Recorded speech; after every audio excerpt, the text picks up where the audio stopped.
समझ मेरी बात, हमारा भी तो एक्सपेक्टेशन होता होगा कि आप लोग, मैं आऊं तो आप पढ़ने की उम्मीद से थोड़ा सा पूछो, क्वेश्चन पूछो, बात करो। एक क्वेश्चन नहीं पूछते, ऊपर से आप परेशान और करते रहते हो हमें। तो हमें अच्छा नहीं लगता ना डांटना। फिर आपको एक एज, अब एज बच्चे नहीं रहे हो, आपको भी बुरा लग जाएगा, क्या डांट रहा है बड़ा आया। वो भी बात ठीक नहीं है। हम थोड़ा सा नॉर्मल हो गए, हम दोनों एक दूसरे से पढ़ाई कर रहे हैं, बात खत्म है ना। तो ये ऐसा जो है ठीक रहेगा, ऐसा करना हम सभी के लिए। खाम खा एक अलग लेवल की आपको परेशानी, मेंटली स्ट्रेस में हो जाओगे। देखो होता क्या है ना, कि जैसे इस एज में ना यदि आपको किसी तरह की बात बोले, तो मेंटली ना आप स्ट्रेस में आ जाओगे कि क्या, क्यों ऐसा बोला। वो आपको हमेशा हाइपर करता रहेगा। तो जब आप एकदम से नॉर्मल मूड में आओगे, तब पढ़ाई करने में मजा आता है, बिल्कुल ऐसे स्मूथ माइंड से रहे। नहीं, सुबह सुबह हम आए पढ़ाई नॉर्मली, आप देखते हो कुछ लोग जैसे आप आपस में बात करते हो, बट कोई टीचर या कोई भी आ जाए तो थोड़ा सा हमें चुप हो जाना चाहिए आपस में, ठीक है। बातें चीतें तो होती रहेगी, तो यही हम फॉलो किया करें प्लीज यार, हम सभी से रिक्वेस्ट है, आप सभी से। मैं खुद क्लास में सोचता हूँ कि किसी का फोन है तो उसे एक्सेप्ट ना करो। फोन तक का मैं अवॉइड करता हूँ, बट बहुत इमरजेंसी कॉल हो तो मैं करना पड़ता है। इनके एंड पे कॉल आते रहते हैं, मैं इनके मैम के कॉल आते रहते हैं, डेमो डामो के लिए परेशान रहते हैं। तो स्टार्ट करता हूँ मैं टॉपिक की, देखिए सब लोग ध्यान से। तो लास्ट क्लास में ना मैंने इंट्रोडक्शन बताया था, तो पाइथन की हमें कोडिंग हमने बताया था कि यदि पाइथन का आपको कोड लिखना है तो एक प्लेटफॉर्म की रिक्वायरमेंट है जहां पे पाइथन की कोड लिखोगे। तो पाइथन की जो कोड लिखी जाती है जनरली वो पीवीएम में लिखी जाती है। पाइथन की कोड कहाँ लिखते हैं हम? Python virtual machine. ये पाइथन वर्चुअल मशीन बेटा दो फॉर्म में हमारे सामने एग्जिस्ट करता है, एक आईडीई के फॉर्म में और एक आईडीएलई के फॉर्म में। आईडीएलई होता है जहाँ पे जो इसका इंटरफेस है वो फ्रेंडली नहीं है, इस वजह से हम क्या यूज करते हैं, आईडीई, है ना। तो हम कल के क्लास में आपको इंस्टॉलेशन बता देंगे प्रॉपर तरीके से। आज हम सभी को एक आपको क्लाउड बेस्ड इन्वायरमेंट से फेमिलियर कराते हैं, जहाँ पे आपको इजीली तरीके से, आपको कोई इंस्टॉलेशन करने की रिक्वायरमेंट नहीं है, इंटरनेट की कनेक्टिविटी रिक्वायर्ड है, और आप इजीली तरीके से यहाँ से कोडिंग कर सकते हैं। सब लोग हाँ। आईडीई की फुल फॉर्म होती है इंटीग्रेटेड डेवलपमेंट इन्वायरमेंट, मतलब एक ऐसा इन्वायरमेंट जहाँ पे वो ये इंटरप्रेटर और कंपाइलर दोनों की इंटीग्रेशन है। आईडीएली होता है इंटीग्रेटेड डेवलपमेंट लर्निंग एनवायरनमेंट। वो अभी मतलब वो नहीं कहते आप कि वो अभी इनिशिएशन लेवल पे हो, कंप्लीशन नहीं हुई है। तो उसमें भी वो लर्निंग, मतलब उस पर अभी वर्किंग चल रही है, उसको और इफिशियंट और रिलायबल तरीके से करने के लिए बनाई जा रही है। तो आप सभी लोग गूगल ओपन कर लें या कोई भी वेब ब्राउजर ओपन कर लो, like Chrome, Edge, Firefox, Mozilla, जो भी आपके पास होगा ओपन कर लो। आप सब लोग ओपन कर ले, कर लिया सब लोगों ने? सब लोग कर लो ओपन। कोडिंग आप लाए हो लैपटॉप बेटा? हाँ। चार्जर चाहिए था? आगे आ जाओ, चार्जर की व्यवस्था है, हाँ।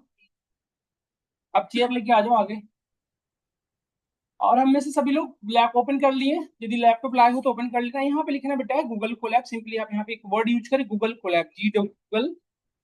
देखो ये ना क्लाउड इन्वायरमेंट है। मैं आपको एक चीज और से क्लियर करा दूंगा, एडब्ल्यूएस से, है ना। थोड़ा थोड़ा हम लोग ऐसे हो जाए, थोड़ा सा तो आने दो आगे की। हाँ वहां तक तो पहुंच जाएगा शायद आपका चार्जर। हाँ बस चार्जर आपको मिल जाएगा, मैं पास कर दूँ चार्जर, तो वहीं से आप पास हो जाएगा, वहीं बैठ जाओ आप। है नहीं दूर से चार्जर। तो यहाँ पे गूगल कोलैब लिख के एंटर हिट करें, यहाँ पे नोटिस करो इस तरह की वेबसाइट आपके सामने प्लेटफॉर्म ओपन हो जाएगा, है ना। देखिए यहाँ पे इस पे सर्च करना है, यहाँ पे सर्च करिए आप गूगल कोलैब। गूगल कोलैब यहाँ पे एंटर हिट करो, जैसे ही एंटर हिट करोगे बेटा देखो ये आपके सामने इस तरह से इंटरफेस ओपन होगा। जस्ट सेकंड देखिएगा सब लोग। सब लोग यहाँ तक आ जाओ, क्या सब लोग आ गए यहाँ तक? सब लोग पीछे बैठे, आप लोग लैपटॉप नहीं लाए हो आज? लैपटॉप जरूर लाना है ना, कल से नेक्स्ट डे से आप जरूर लाइए, क्योंकि क्वेश्चन नहीं कर पाओगे। आप लोग तो कर रखे हो ये सब चीजें सभी लोग, है ना। इसको ओपन कर लेना है। यहाँ पे नोटिस करो न्यू नोटबुक का ऑप्शन आ रहा है, यहाँ पे न्यू नोटबुक देखिए नीचे, सबको दिख रहा है ना क्लियरली। इस पे क्लिक कर दो बेटा, बस इतना ही काम है। हमारे सिस्टम में पाइथन की इन्वायरमेंट ओपन हो गई। अब हम यहाँ पे पाइथन इजीली तरीके से कोडिंग लिख सकते हैं। और देखिए यहाँ पे लोडिंग लिख रहा है कि मतलब ये स्टार्ट हुआ है अभी। देखिए यहाँ पे कनेक्ट पे क्लिक करें, कनेक्टिविटी स्टैब्लिश हो चुकी है। यहाँ पे कनेक्ट पे कर देना है, क्योंकि गूगल कोलैब जो है ना एक क्लाउड इन्वायरमेंट है। तो क्लाउड से जब तक कनेक्ट नहीं होगा कोड एग्जीक्यूट नहीं होगा, है ना। और one more things about Google Colab is that, देखो ये जो जो ये है ना आपको, देखो यहाँ पे 12 GB रैम फ्री प्रोवाइड करते हैं। यहाँ पे देखिए लिखी रिटर्न है 12 GB रैम प्रोवाइड करता है, एज वेल एज हमें 108 GB रोम प्रोवाइड करता है, देखो क्लियरली रिटर्न है ना। और ये एक चीज और देखिए किससे कनेक्ट होकर चल रहा है, देखिए Python 3 Google compute engine. Compute engine हम क्लाउड को ही कहते हैं, गूगल कंप्यूट इंजन। यदि हमारे सिस्टम में कौन सा कंप्यूट इंजन चलता है, सीपीयू, है ना। हमारा सीपीयू सारा काम करके देता है, और यहाँ पे हमारा कौन करके देगा, compute engine, Google compute engine. और हम पाइथन के कौन सा वर्जन यूज कर रहे हैं, 3। कल दिखाया था ना आपको 3.11.5 अपडेटेड वर्जन, तो यही पाइथन 3 यूज हो रहा है। एक चीज और देखिए यहाँ पे, अब यहाँ पे नोटिस करिए अनटाइल्ड लिखा हुआ आ रहा है, लिखा हुआ आ रहा है ना यहाँ से। इस पे आप देखो ये डॉट IPYNB जो है ना आपके सामने दिख रहा है, जैसे आप PDF फाइल वगैरह यूज करते होंगे डॉक फाइल, तो आपने देखा होगा डॉट PDF, PDF का एक्सटेंशन होता है, डॉट XLX एक्सटेंशन है। उसी तरह से इस फाइल का एक्सटेंशन क्या है, IPYNB। तो पाइथन में जो भी आप कोड लिखेंगे ना उसका दो एक्सटेंशन होगा, या तो IPYNB के फॉर्म में होता है या तो PY। आप चार्जर पास कर दी, तो दो फॉर्म में होता है, या तो IPYNB के फॉर्म में होता है या तो डॉट PY के फॉर्म में होता है।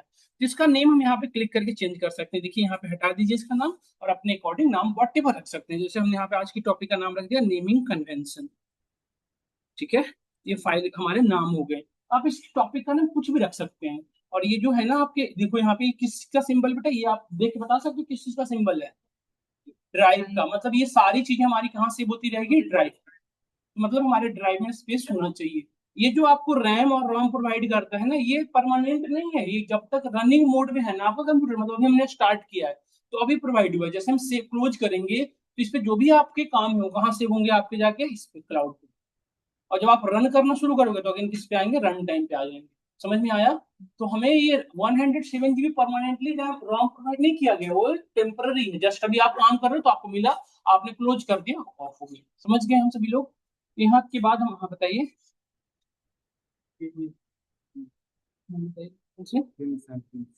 प्रिंस, बस प्रिंस हम में से है कोई, प्रिंस? प्रिंस हम में से कोई है, प्रिंस? आईडी है 20 122 बीस चार सौ इक्कीस, 20 20 122। ठीक है ज्वाइन कर, ठीक है।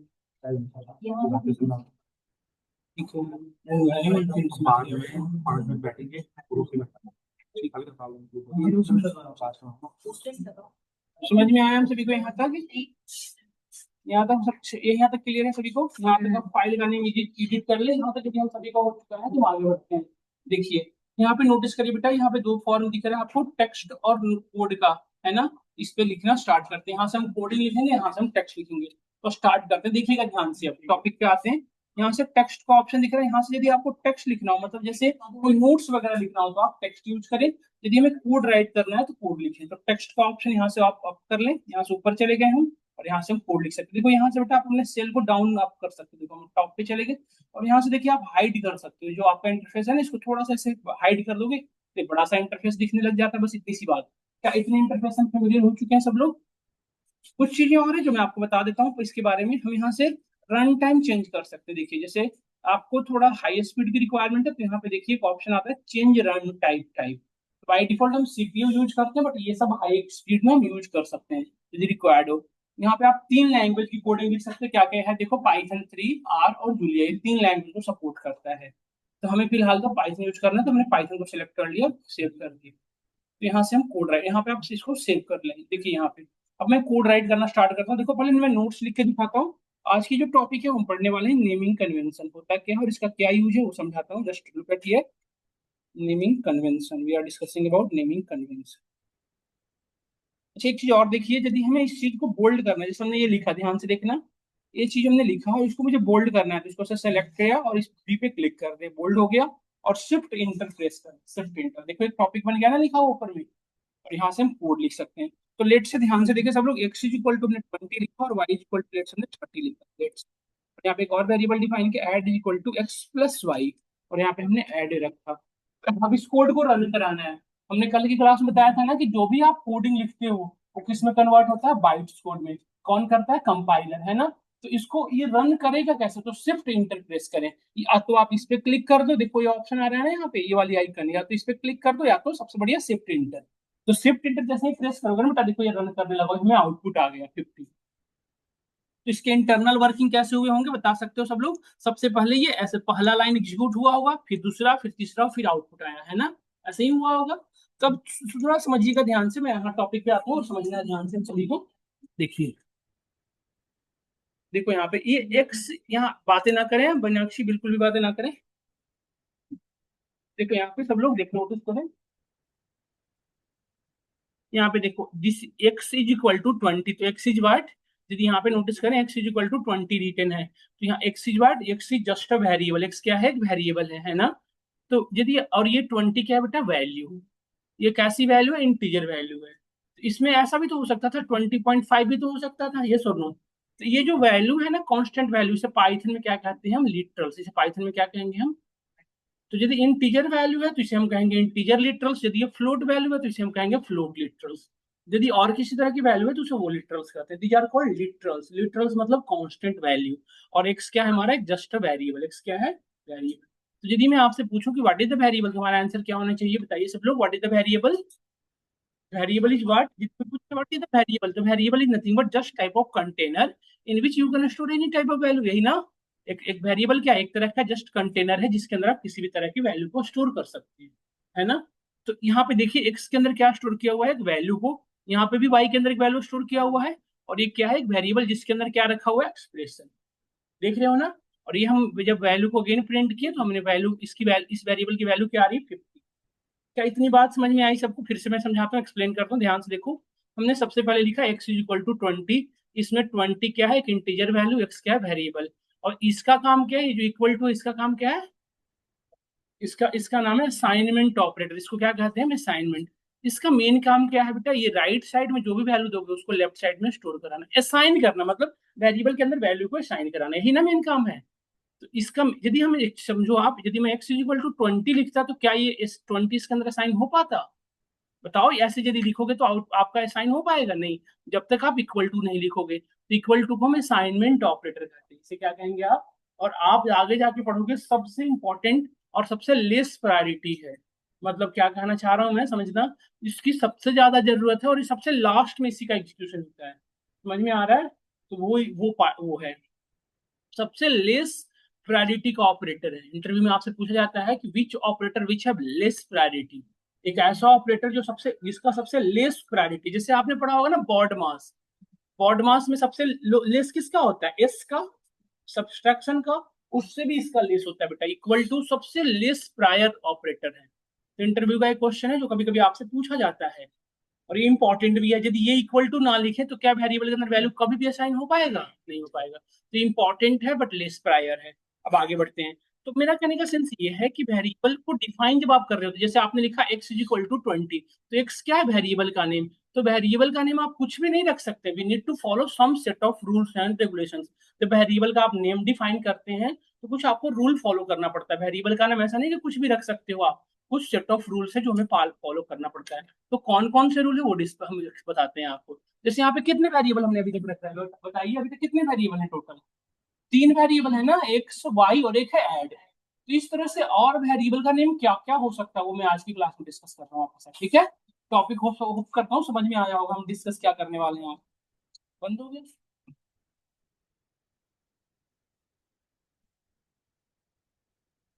ठीक है। देखिए यहाँ पे, देखिए सब लोग यहाँ पे,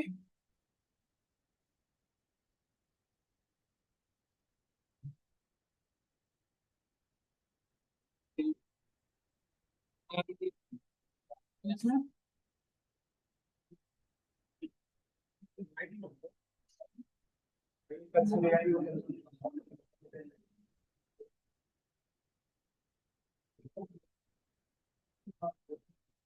ये पता नहीं कहाँ से पैर के पैर को लाइट।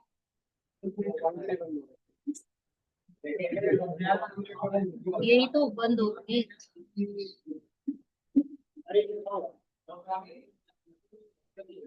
प्लग ही निकल गया। ये सर का प्लग इधर कर दो या उधर कर दो, ऐसे कर दो क्योंकि ये तो बड़ा रहने दो यार, करंट लग जाएगा। अब लग गया, अब लग गया। सर वो प्लग ही निकल गया था, वो लगा दी लग गया ना। चेयर से सब वो निकल रहा, रहने दो करंट। यहाँ पे बैठा बस हो गया। देखो बात भी ना करें, फिर से यहाँ पे देखें, यहाँ पे नोटिस करें। रूल नंबर फर्स्ट ये है बेटा, we need to follow some set of rule. पहला रूल ये है कि variable do not need of explicit declaration. Variable को जब भी हम डिफाइन करेंगे तो उसे एक्सप्लिसिट डिक्लेरेशन करने की नीड नहीं है, एक्सप्लिसिट डिक्लेरेशन करने की नीड नहीं है, ये ध्यान रखना है हमें। जब भी वेरिएबल को डिफाइन, मैं बताता हूँ क्या होता है एक्सप्लिसिट डिक्लेरेशन, इम्प्लिसिट डिक्लेरेशन भी हम डिस्कस करेंगे। रूल नंबर सेकंड ये है, ध्यान से सुनिएगा।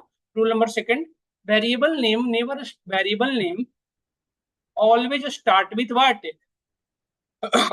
अल्फाबेट या हम लोग पढ़े हो ना ऑनलाइन में जो हम लोग बैठे हैं, अल्फाबेट या अंडरस्कोर, जो हम लोग पहले से हैं वो लोग को तो आइडिया है ना। वेरिएबल का नेम हमेशा किससे स्टार्ट होगा, अल्फाबेट से या तो अंडरस्कोर से। Third rule, variable name contains alpha value, alpha numeric name हो सकते हैं। Rule number fourth, variable name are case sensitive, है ना। वेरिएबल नेम जो होते हैं ये चार स्टेटमेंट है वेरिएबल के बारे में, हम जो एक एक करके डिस्कस कर रहे हैं। ये चार रूल्स हैं जो हमें फॉलो करने की नीड है। ये वेरिएबल को डिस्कस करने के लिए चार रूल्स हैं जो हम फॉलो करेंगे। देखिए कौन कौन से हम डिस्कस करते हैं आपके साथ। तो पहला रूल है do not need of explicit declaration. Explicit declaration क्या होता है मैं बताता हूँ, ध्यान से देखना। देखो आप इसके नीचे ऐसे आ सकते हो और यहाँ पे कोड प्लस प्लस क्लिक करोगे, मल्टीपल कोड लिख सकने का। अब ध्यान से देखना, जैसे बाकी की जो प्रोग्रामिंग लैंग्वेज बातें ना करें, जो जैसे जावा सी प्लस प्लस जो प्रोग्रामिंग लैंग्वेज है, उनमें यदि एक वेरिएबल आपने डीएफ डिफाइन किया, लेट्स से वेरिएबल का नाम आपने एक्स रखा, तो ये पहले बताना पड़ेगा कि एक्स के अंदर किस तरह की वैल्यू रखनी है। जैसे लेट्स बेटा एक्स के अंदर यदि इंटीजर वैल्यू रखनी है तो आपको लिखना पड़ेगा एक्स इंट, नहीं सॉरी ऐसे लिखना पड़ता है इंट एक्स। मतलब एक्स एक वेरिएबल है जिसके अंदर कैसी वैल्यू रखनी है, इंटीजर। देन आप x is equal to integer रख सकते हैं। इसे कहा जाता है एक्सप्लिसिट डिक्लेरेशन। मतलब आप एक्सप्लिसिटली बता रहे हो कि एक्स की एक वेरिएबल है जिसके अंदर कैसी वैल्यू रखनी है, इंटीजर। और यदि आप इंटीजर की जगह फ्लोट रखोगे तो एरर आता था। बाकी के लैंग्वेजेस में, पाइथन में हमने क्या लिख रखा है, डू नॉट नीड, मतलब आपको एक्सप्लिसिट डिक्लेरेशन करने की नीड नहीं है। मतलब आपको ये बताने, देखो एरर आ रहा है ना पाइथन में ऐसे लिखेंगे तो, मतलब पाइथन में आप वेरिएबल डिफाइन करें और उसके अंदर डायरेक्टली वैल्यू रखो। मीन्स व्हाट कि इंटीजर फ्लोट ये आपको बताने की नीड नहीं है। ये पाइथन तो इसी को कहा था इम्प्लिसिट डिक्लेरेशन। मतलब पाइथन खुद से डिसाइड करता है कि ये जो वैल्यू आपने साइन किया इस वेरिएबल के अंदर किस तरह की टाइप है, वो इंटीजर है या फ्लोट है या क्या है ना। This is called implicit declaration.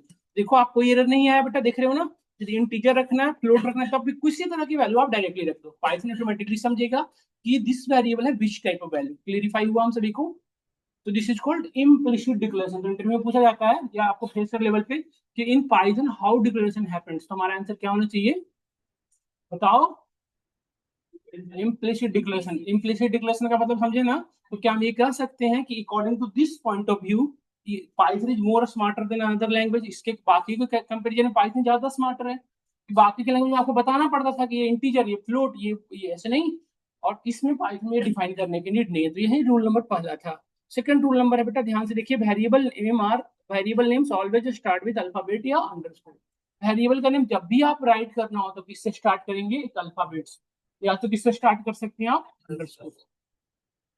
तो क्या हम वेरिएबल का नेम नम रख सकते हैं, बताइए सब लोग। नम इज इक्वल टू हम रख सकते हैं 15। ऐसा क्यों रख सकते हैं, क्योंकि नम में एन किससे स्टार्ट हो रहा है, अल्फाबेट से। ये स्पेस आप पे डिपेंड है, इक्वल टू के बाद आप रख सकते हो, नहीं भी रख सकते हो, कोई एरर नहीं आएगा। देखो तो नम की वैल्यू यदि मैं प्रिंट कराऊं तो देखो 67 आ रहा है ना सब लोग, कोई एरर नहीं आ रहा। दूसरा वेरिएबल का नेम, एक तो अल्फाबेट से स्टार्ट करेंगे, दूसरा क्या वेरिएबल का नाम अंडरस्कोर से। तो क्या हम वेरिएबल का नाम अंडरस्कोर नम भी रख सकते हैं, ये सब बताइए। देखो कोई एरर नहीं आ रहा है, अंडरस्कोर यदि मैंने नम रखा तो वेरिएबल का नेम में कोई एरर नहीं आ रहा है। समझ गए रूल नंबर फर्स्ट और सेकंड। मतलब मींस व्हाट कि वेरिएबल का नेम हम कभी भी न्यूमेरिक वर्ड से स्टार्ट नहीं कर सकते, नहीं। और ना ही हम किसी स्पेशल कैरेक्टर से स्टार्ट कर सकते हैं। क्या हम वेरिएबल का नेम टू नम रख सकते हैं, बताइए सब लोग। नहीं रख सकते, क्यों नहीं रख पा रहे बताइए। क्योंकि टू एक न्यूमेरिकल वैल्यू है, इसीलिए ना ये प्रॉब्लम आ रही है। और यदि आपने ऐसे रखेंगे तो इट्स शोइंग द। समझ में आया हम सभी को।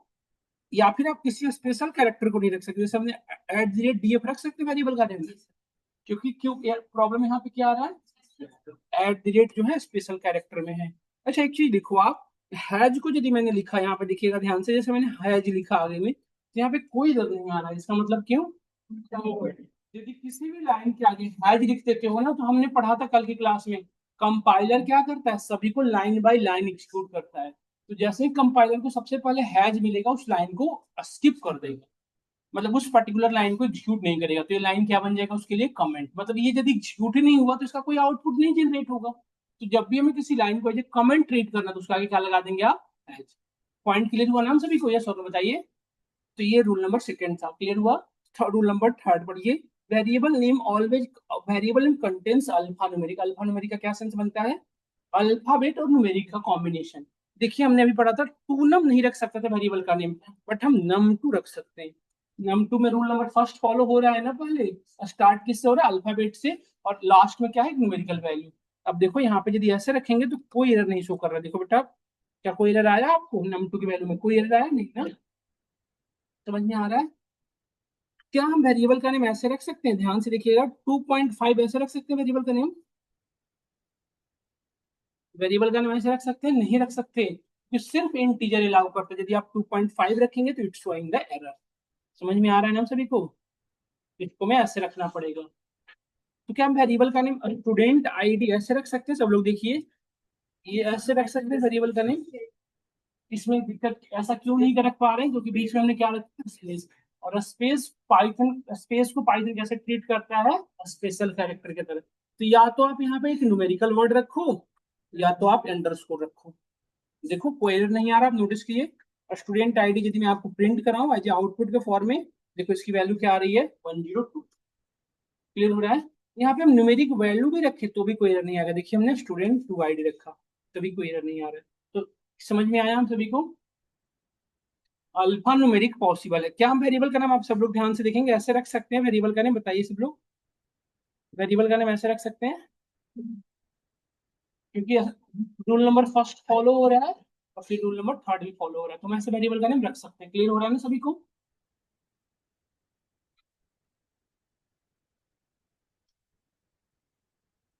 क्या हम वेरिएबल का नाम ऐसे रख सकते हैं?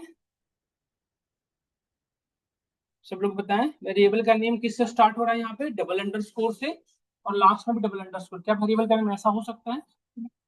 हो सकता है बेटा, ये वेरिएबल का नेम ऐसा आप रख सकते हैं। देखो बिल्कुल रख सकते हैं। बट एक चीज बताता हूँ, जब वेरिएबल का नेम जब भी आप ऐसे डिफाइन कर देते हो ना, तो इसका इसे कहा जाता है स्पेशल वेरिएबल। ये क्या है? एक स्पेशल वेरिएबल।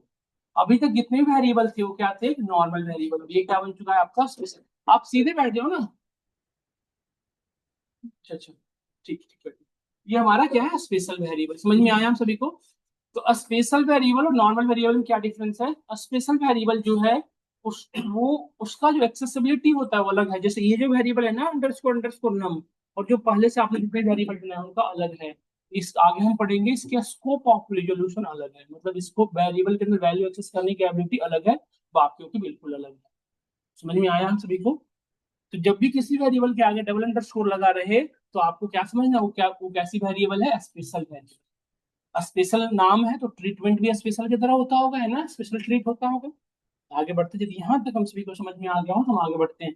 रूल नंबर 4 देखिए क्या है? Variable name are case sensitive. Case sensitive का मतलब क्या होता है? जितने भी लैंग्वेजेज हैं, चाहे जो भी लैंग्वेज है, यदि वो दो तरह के होते हैं, या तो केस सेंसिटिव होंगे या तो केस इनसेंसिटिव होते हैं। तो यदि केस सेंसिटिव है मतलब होता है कि अपर केस और लोअर केस दोनों को अलग अलग ट्रीट करेगा। मतलब कैपिटल लेटर उसके लिए अलग है और स्मॉल लेटर अलग है। यदि ये case in case sensitive, sorry case non non case sensitive हुआ, मतलब इन केस सेंसिटिव हुआ, मतलब अपर केस और लोअर केस का मतलब सेम। तो पाइथन में यदि आपने कैपिटल डेटा लिखा, लेट्स बेटा हमने यहाँ पे लिखा num equal to this one, और small num equal to this one, ये दोनों पाइथन के लिए, दोनों के लिए अलग है। देखिए ये दोनों अलग है, देख रहे हो ना, दोनों की अलग अलग आउटपुट आ रही है। Capital num is different, small num is different. समझ में आ रहा है क्या? क्लियरिफाई में यहाँ तक हुआ? ये चार रूल के बारे में हमने डिस्कस किया। क्या हम सभी को क्लियर हुआ या नहीं हो? बताइए। ठीक है, यहाँ तक यदि हम सभी को समझ में आ गया हो तो हम आगे बढ़ते हैं। कोई डाउट, कोई कंसर्न हो तो आप बता सकते हैं हमें। यहाँ तक ये चार रिलेटेड बिल्कुल कोई डाउट नहीं रहा होगा। ये सबसे बेसिक और सबसे बेसिक और सिंपल कॉन्सेप्ट है। ये हमें सबसे पहले पाइथन की जब स्टार्ट होता है तो समझ में आना चाहिए। होप करता हूँ सबको समझ में आ रहा होगा, है ना? एक अब मैं आगे चलता हूँ। जैसे देखिए, जैसे आपने n1 इज इक्वल टू 88 रखा, n2 इज इक्वल टू आपने रखा 99। अलग अलग रख सकते हैं, ऐसे वेरिएबल का नेम रख सकते हैं ना? सब लोग बताएं, n1 n2 ऐसे रख सकते हैं? देखिए कोई आउटपुट नहीं आ रहा है। ये n1 और ये n2। अच्छा एक चीज और देखो ध्यान से, वेरिएबल को आप ऐसे भी रख सकते हैं directly, n1 comma n2 is equal to 88 comma 99, एक ही लाइन में। वेरिएबल को हम एक लाइन में भी रख सकते हैं।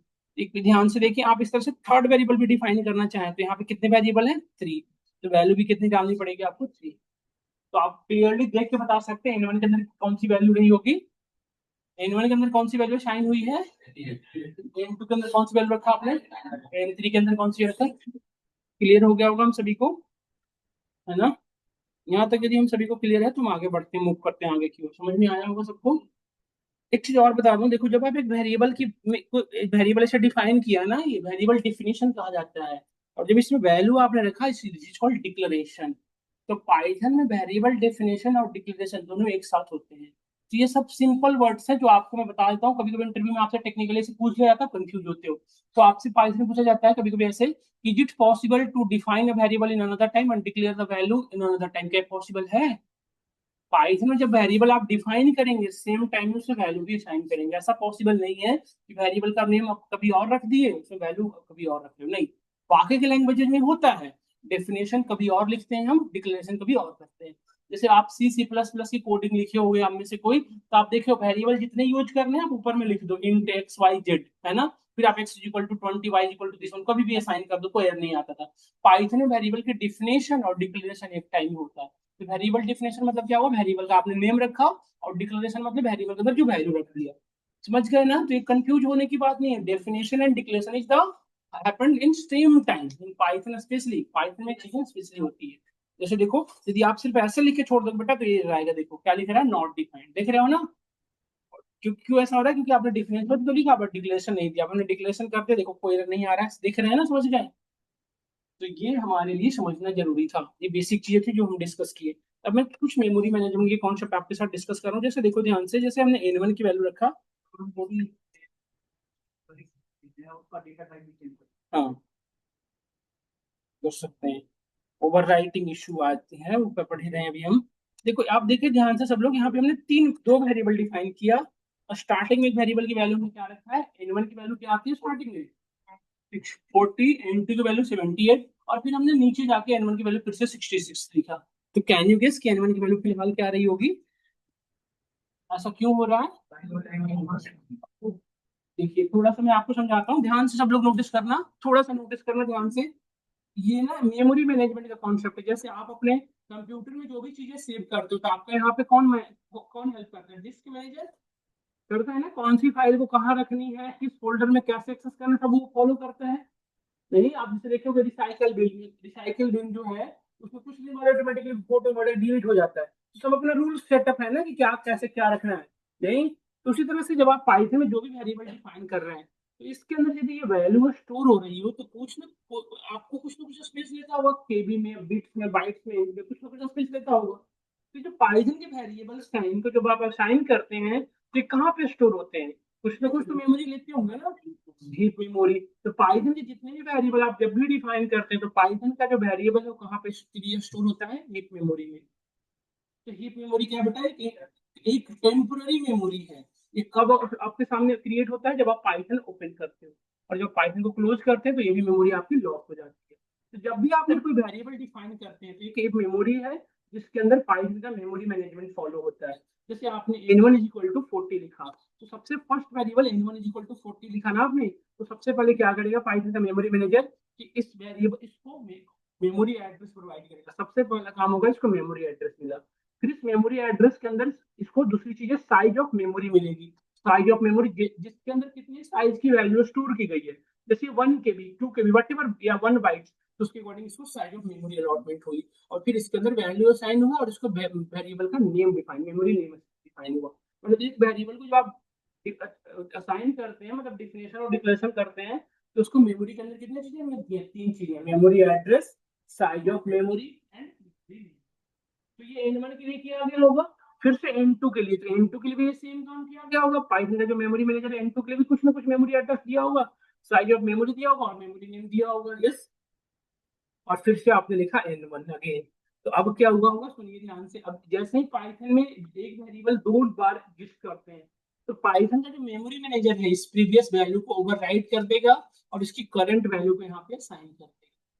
मतलब हमारी 40 जो है कंप्लीटली रूप से ओवरराइट हो जाएगी, इसकी जगह पे नई वैल्यू क्या होगा, असाइन होगी 60 से।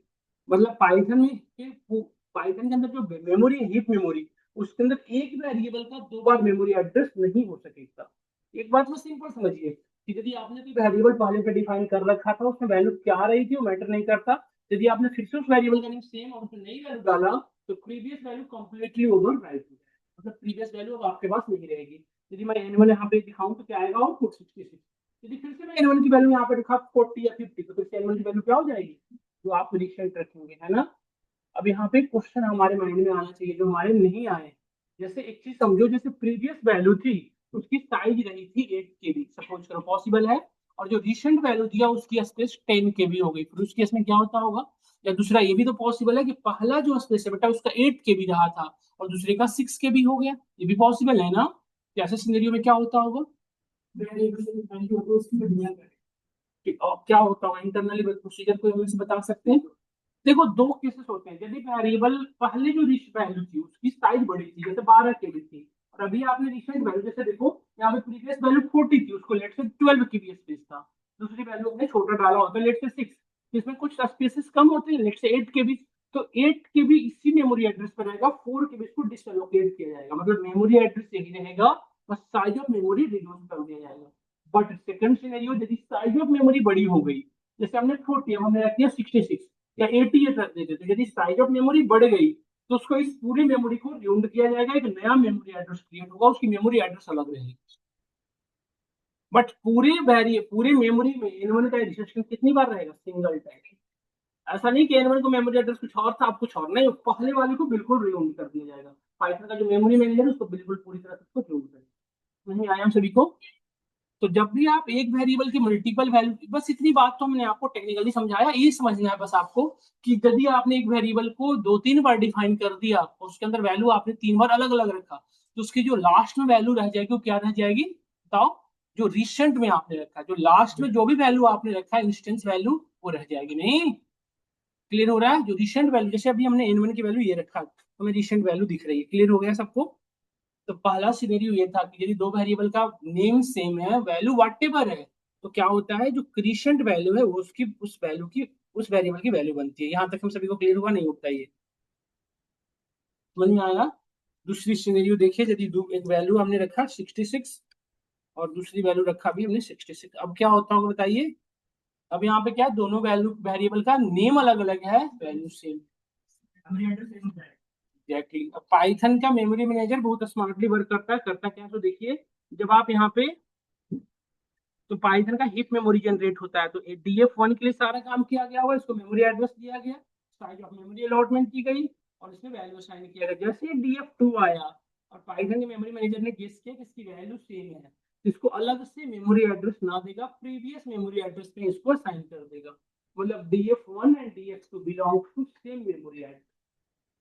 नहीं आया सभी को, इससे क्या बेनिफिट हुआ हमें बताओ, एक ही वैल्यू को 4 बार अलग अलग मेमोरी देने की जगह पे एक ही जगह को ज्यादा बचा है ना, तो इसमें हमारी स्पेस बच रही है ना।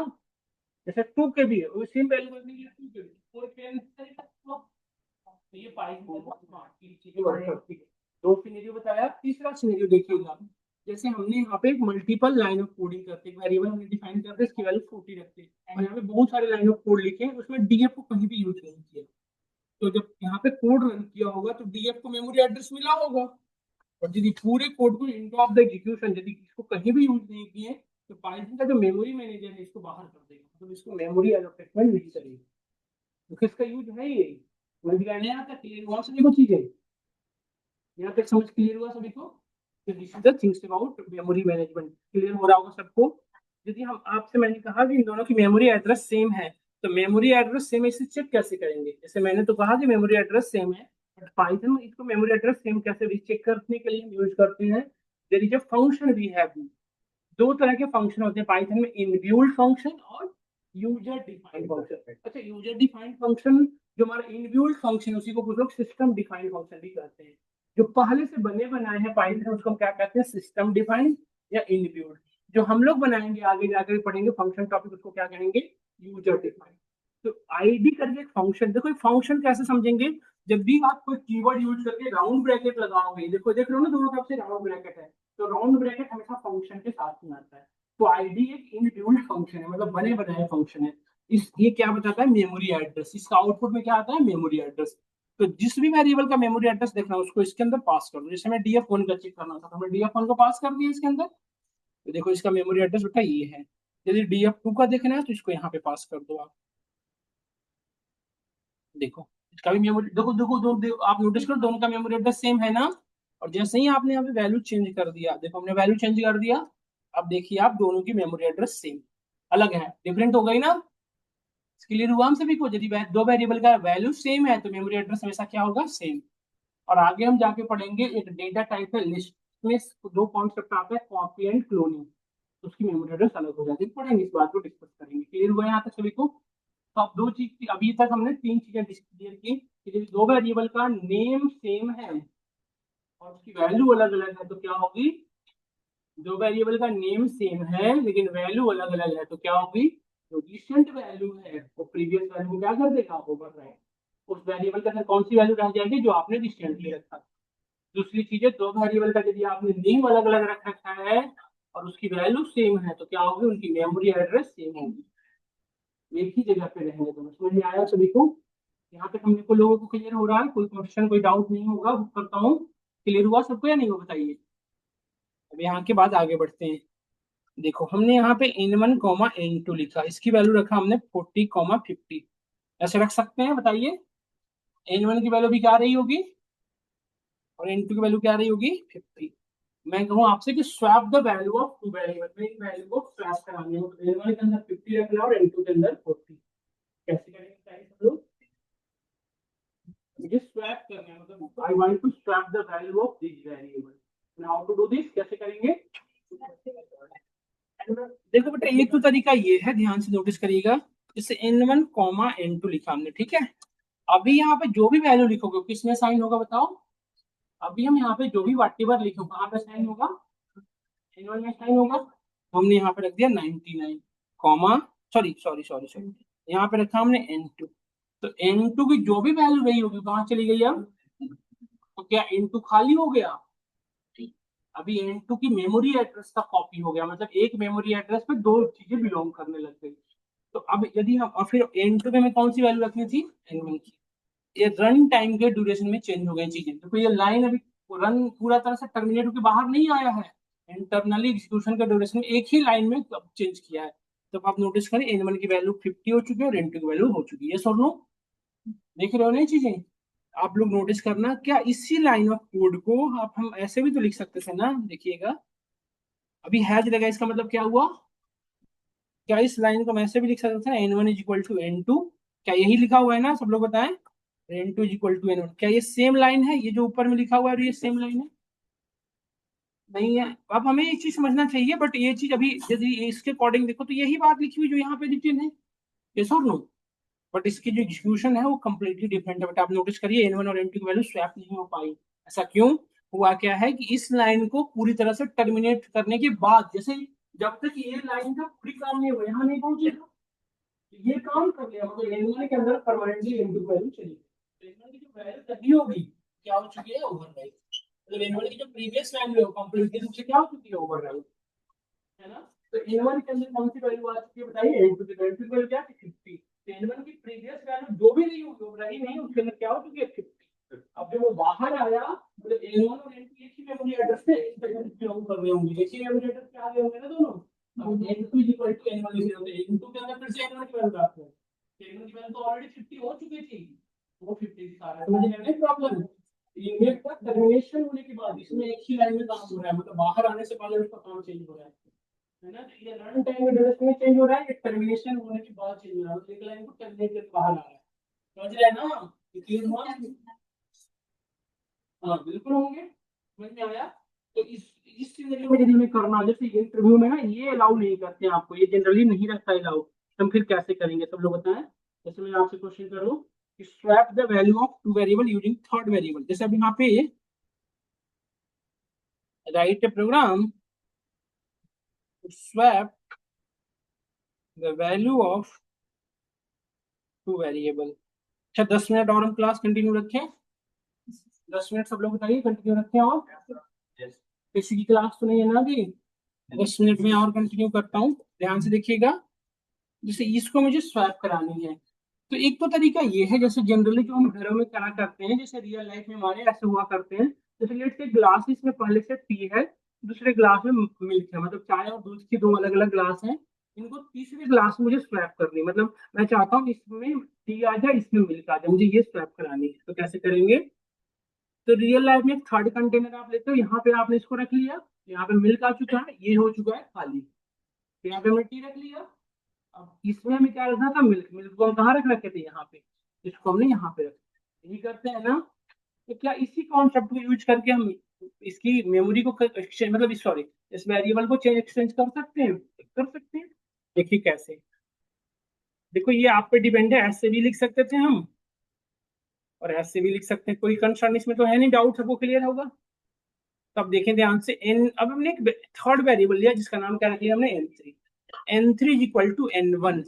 अभी क्या हुआ होगा बताओ? N3 के अंदर N1 की वैल्यू चली गई, तो N3 और N1 दोनों की मेमोरी एड्रेस क्या हो चुकी है? क्या हम सभी लोग को ये चीज क्लियर हो रहा है?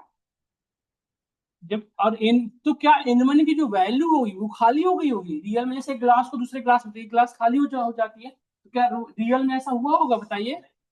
अभी भी N1 के अंदर अपनी वैल्यू रख रखा है, बस ये यहाँ पे चेंज ये हुआ कि N3 के अंदर तो पहले से भी ब्लैंक था, तो उसके अंदर N1 की वैल्यू साइन हो चुकी है। मतलब N1 और N3 belongs to same memory address, दोनों का घर एक ही है। यस और नो?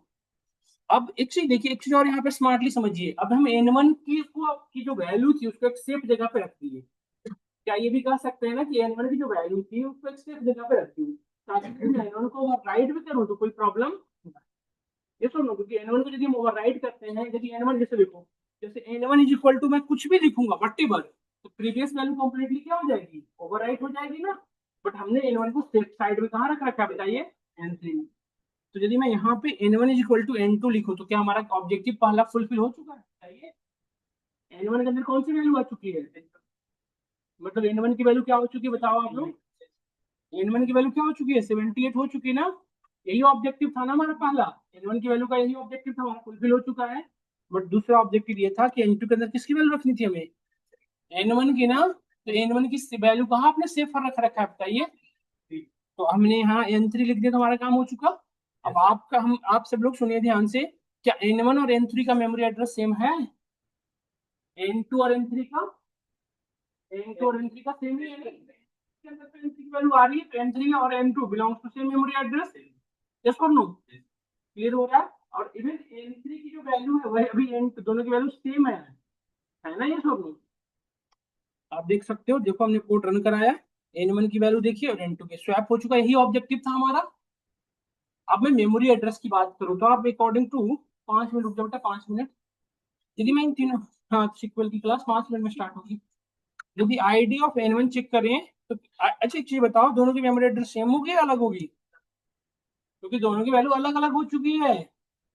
बट यदि मैं N3 की चेक करूँ तो ये किसके इक्वल होगा? N1 की या N2 की? किसके इक्वल होगा? सब लोग बताइए, पीछे बैठे सब लोग को हो रहा है ना क्लियर है चीजें? देखो, समझ में आया? तो ये जो वर्क किया हमने, कैसे किया? Using third variable. अब यहाँ पे क्वेश्चन आता है बेटा, without using third variable. General interview में यही पूछे जाते हैं बेसिक लेवल पे कभी कभी, without using third variable. WT लिख दो, समझ में आ जाएगा।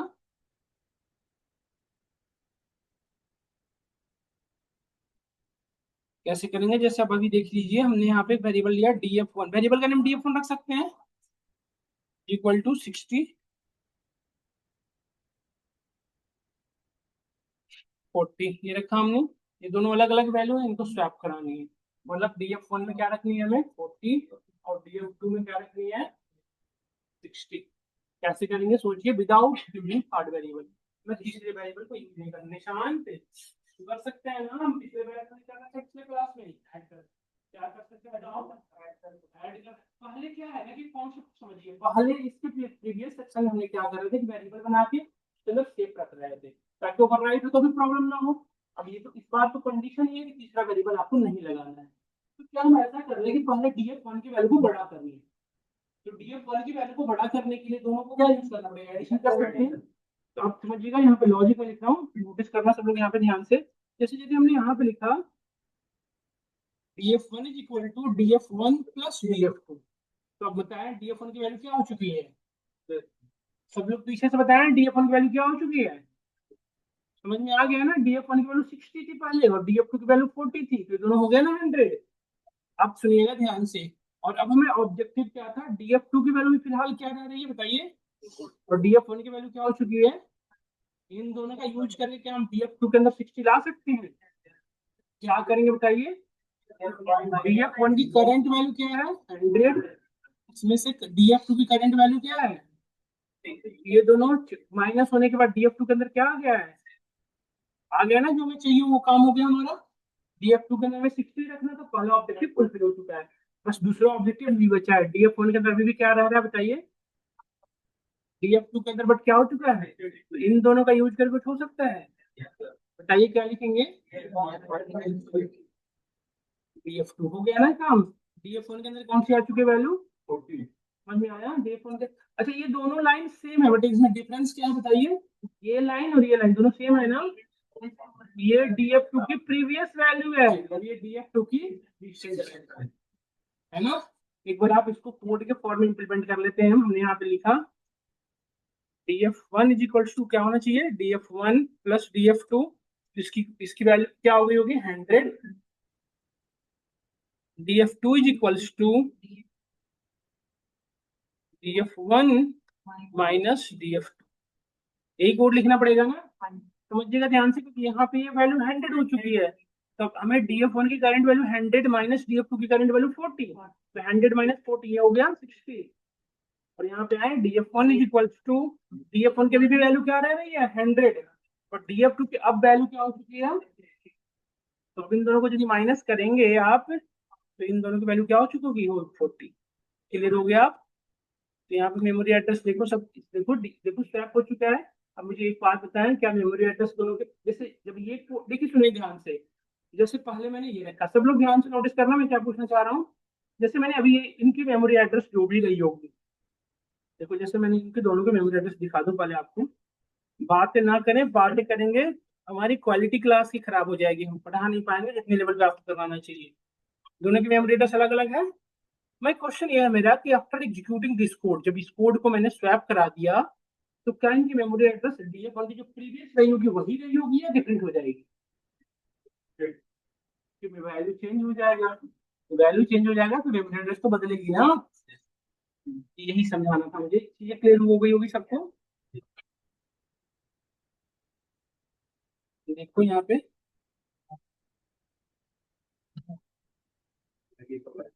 देखो पहले DF1 की ये था, अब DF1 की ये होगा, DF2 की जो मेमोरी एड्रेस है वो DF1 की बन चुकी है, चेंज हुई ना, प्रीवियस तो चेंज हुई ना। आपने एक जगह पे कोड लिखा था ना, पहले DF1 को ऊपर कर दो आप, तब सब्सिट्यूट आएगा।